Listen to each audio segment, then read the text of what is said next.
السلام علیکم دوستو، کیا کبھی آپ نے سوچا ہے کہ بھروسہ اور توکل کے درمیان وہ کون سی باریک لکیر ہے جو ہمیں عمل اور اطمینان کے درمیان توازن سکھاتی ہے؟ ہماری روزمرہ کی جدوجہد میں یہ دونوں لفظ اکثر الجھن کا شکار ہو جاتے ہیں۔ کیا محض اللہ پر بھروسہ کرنا کافی ہے، یا پھر توکل کی گہرائی میں اتر کر ہمیں اپنی کوششوں کو بھی نیا معنی دینا ہوگا؟ آئیے اس سوال کو ایک انوکھے زاویے سے سمجھنے کی کوشش کریں۔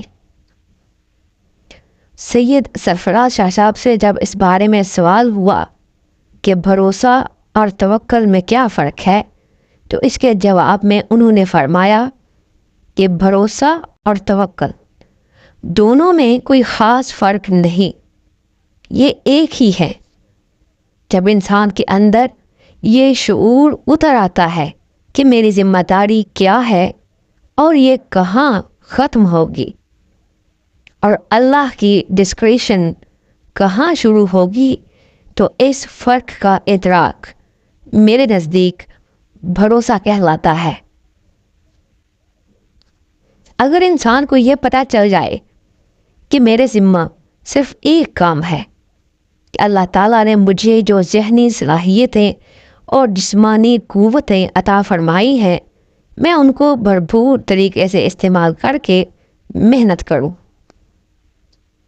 اور اس محنت کا نتیجہ اللہ پر چھوڑ دوں، پھر اللہ کی طرف سے جو بھی صلہ یا نتیجہ عطا ہو میں اسے خوش دلی سے قبول کر لوں۔ یہی توکل اور بھروسہ ہے۔ عرف عام میں بھروسہ سے مراد یہ لیا جاتا ہے کہ انسان اس یقین سے محنت کرتا رہے کہ میرا رب موجود ہے، وہ مجھے ضرور لک آفٹر کرے گا اور میری مدد کرے گا۔ بدقسمتی سے ہم میں سے اکثر لوگ یہ نہیں کر پاتے کہ اللہ کی عطا کردہ قوتوں اور صلاحیتوں کو استعمال کر کے عملی کوشش کریں اور نتیجہ اللہ پر چھوڑ دیں۔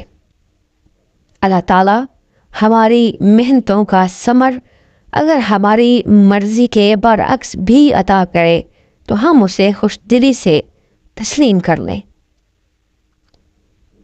سید سرفراز شاہ صاحب کی اس گفتگو سے ہم یہ بہت اچھے طریقے سے جان سکتے ہیں کہ بھروسہ اور توکل کی روح ایک ہی سکے کے دو رخ ہیں، مگر ان کے تقاضے الگ ہیں۔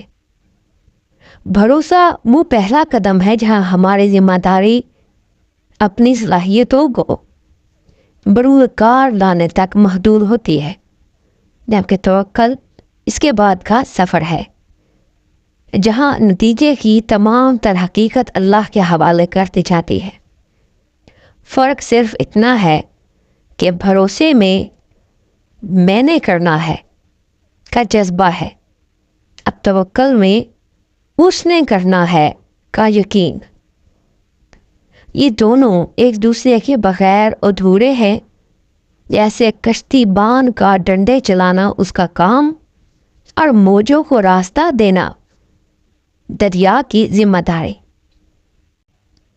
آج کے دور میں جہاں ہر چیز کا نتیجہ فوری چاہیے، توکل ہمیں صبر اور تسلیم کا سبق دیتا ہے۔ یہ نہیں سکھاتا کہ محنت چھوڑ دو، بلکہ یہ بتاتا ہے کہ محنت کے بعد اطمینان سے اللہ کے فیصلے کو گلے لگاؤ۔ آئیے اپنی کوششوں کو عبادت بنائیں اور نتائج کو اللہ کی حکمت سمجھیں۔ شاید اسی میں ہماری کامیابی کا راز پوشیدہ ہو۔ اللہ ہمیں عمل کی توفیق دے اور نتیجے پر راضی رہنے کی ہمت